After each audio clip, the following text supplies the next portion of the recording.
मेरे इस चैनल पे आप नए आए हो तो इसे आप सब्सक्राइब जरूर करिए और पास में लगे बेल आइकन को भी क्लिक अवश्य कर लीजिए ताकि मेरे द्वारा अपलोड करी नई वीडियो आप तक जल्द से जल्द पहुंच पाए। और जिन लोगों ने सब्सक्राइब कर रखा है उनके लिए थैंक यू। नमस्कार दोस्तों, मैं सीमा डेमन मेरे इस YouTube चैनल में आपका फिर से एक बार बहुत बहुत स्वागत करती हूं। आज हम इस वीडियो में बृहस्पति ग्रह अपनी राशि चेंज कर रहे हैं। 11 अक्टूबर को वे तुला राशि से वृश्चिक राशि में गोचर करने जा रहे हैं, तो इसका 6 राशियों पर क्या प्रभाव पड़ेगा, उनकी समस्त इच्छाएं पूरी होगी इस गोचर के कारण या फिर उन्हें हानियों का सामना करना पड़ेगा, हम संपूर्ण विस्तृत जानकारी इस वीडियो के अंतर्गत जानेंगे। तो चलिए आइए जानते हैं दोस्तों, बृहस्पति ग्रह के राशि परिवर्तन से आपकी राशियों पर क्या इफेक्ट पड़ेगा। बृहस्पति ग्रह को देव गुरु भी कहा जाता है। इसे सभी ग्रहों में सबसे शुभ ग्रह माना जाता है। ज्योतिष के अनुसार ऐसा कहा जाता है कि गुरु की कृपा से कुंडली में कई दोषों का प्रभाव कम हो जाता है। मनुष्य जीवन में इस ग्रह का बड़ा महत्व होता है क्योंकि इस ग्रह को प्रोफेशन, विवाह, संतान आदि का कारक ग्रह माना जाता है। यानी कि गुरु हमारे 5 तत्वों के कारक ग्रह है हमारी जन्म पत्रिका के अंतर्गत, और उसका इफेक्ट हमारे जीवन में बहुत अधिक पड़ता है।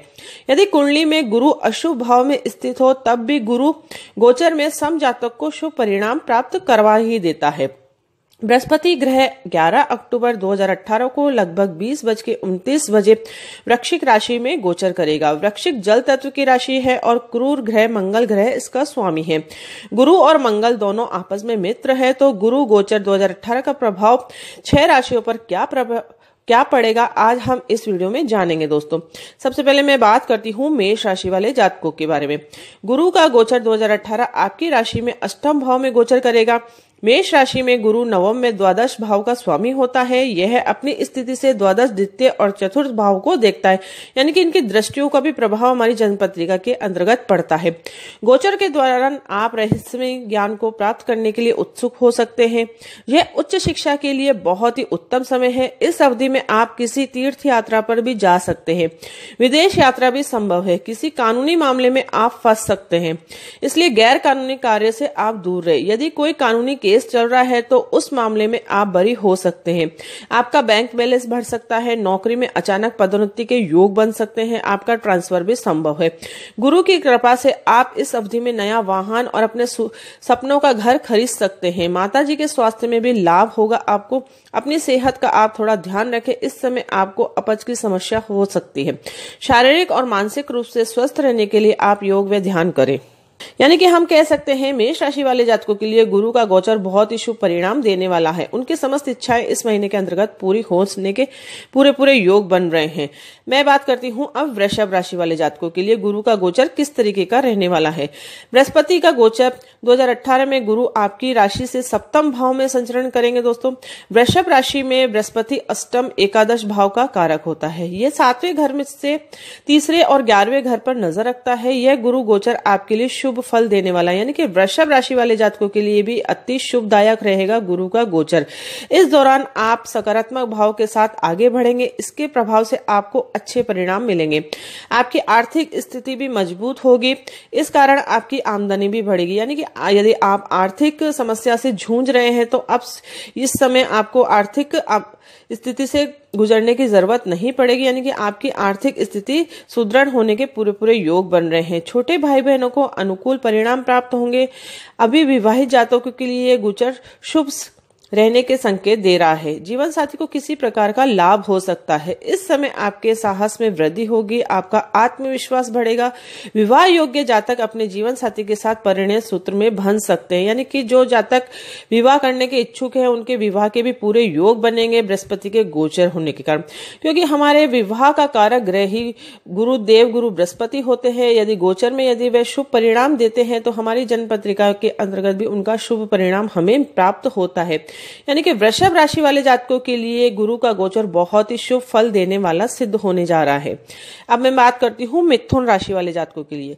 यह गोचर गुरु आपकी राशि से षष्ठम भाव में संचरण करेगा। मिथुन राशि में गुरु 7वें और 10वें घर का स्वामी होता है और यह अपनी स्थिति से 10वें, 12वें और दूसरे भाव को देखता है। गोचर की अवधि में आपको नौकरी के कई अवसर प्राप्त हो सकते हैं। इस समय पदोन्नति के योग बन रहे हैं। कानूनी मामले सुलझेंगे। दान पुण्य करने से आपका मन लगेगा। आध्यात्म की ओर आपकी रुचि बढ़ेगी। आपके विरोधी आपकी योजनाओं से प्रभावित होंगे। आपकी प्रॉपर्टी और बैंक अकाउंट में वृद्धि हो सकती है, यानी कि आर्थिक स्थिति आपकी सुदृढ़ हो सकती है।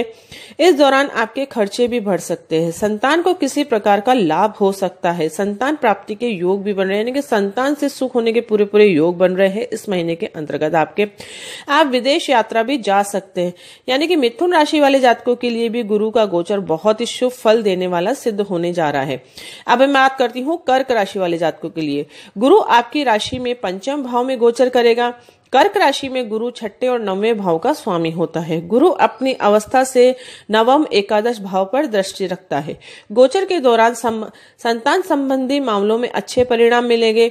आप छात्र हैं तो पढ़ाई के लिए अनुकूल परिस्थितियों का निर्माण होगा। यदि आप किसी चीज की तलाश में है तो आपकी उसमें सफलता अवश्य मिलेगी। कई मामलों में आपको भाग्य का साथ मिलेगा। आपकी आय में बढ़ोतरी होगी। आमदनी के नए स्रोत का निर्माण होगा। गुरु की कृपा से आपके मन में सकारात्मक विचार रहेंगे। आप किसी लंबी दूरी की यात्रा भी कर सकते हैं। ये यात्रा आपकी धार्मिक भी हो सकती है। इस गोचर में आपके बड़े भाई बहन और पिताजी को अनुकूल परिणाम प्राप्त हो सकते हैं। यानी कि कर्क राशि वाले जातकों के लिए गुरु का गोचर शुभ फल देने वाला सिद्ध हो रहा है। अब मैं बात करती हूँ सिंह राशि वाले जातकों के लिए। गुरु आपकी राशि से चतुर्थ भाव में गोचर करेगा। सिंह राशि के लिए गुरु आपके 5वें, 8वें भाव का स्वामी है और यह अपनी अवस्था से 8वें, 10वें और 12वें भाव को देख रहा है। इस गोचर में आपको सतर्क रहने की सलाह दी जाती है। गुरु की 12वें भाव पर दृष्टि आपके लिए शुभ नहीं है। यानी कि हम कह सकते हैं कि सिंह राशि वाले जातक यदि थोड़ा सतर्क रहेंगे तो उनके जीवन के लिए यह अच्छा रहेगा। इस अंतर्दशा का प्रभाव आपकी सेहत पर भी पड़ सकता है। इस समय आपका स्वास्थ्य कमजोर हो सकता है, इसलिए अपनी सेहत का भी आप ध्यान रखें। आप किसी तीर्थ यात्रा पर जा सकते हैं। माताजी की सेहत में सुधार हो सकता है और उन्हें स्वास्थ्य लाभ मिलेगा। आप कोई वाहन, घर, अन्य प्रकार की प्रॉपर्टी खरीद सकते हैं। करियर में आपको अच्छे अवसर प्राप्त होंगे। नौकरी के ऑफर भी आ सकते हैं। नौकरी में पदोन्नति की संभव है। आप किसी विशेष विषय पर यदि गहन अध्ययन कर रहे हैं या पीएचडी कर रहे हैं तो उसकी थीसिस में आपका ये समय उत्तम रहेगा। कानूनी विवाद सुलझेंगे। गोचर की अवधि में आप विदेश यात्रा भी कर सकते हैं। यानी कि सिंह राशि वाले जातकों के लिए गुरु का गोचर मिला जुला परिणाम देने वाला सिद्ध हो रहा है। अब मैं बात करती हूँ कन्या राशि वाले जातकों के लिए। गुरु आपकी राशि से तृतीय भाव में गोचर करेगा। कन्या राशि के लिए गुरु उसके 4थे और 7वें भाव का स्वामी होता है। गुरु तीसरे भाव में 11वें, 9वें और 7वें भाव पर दृष्टि रखता है। इस गोचर के दौरान आपका आत्मविश्वास और साहस बढ़ेगा। इस समय आपकी आर्थिक स्थिति मजबूत होगी।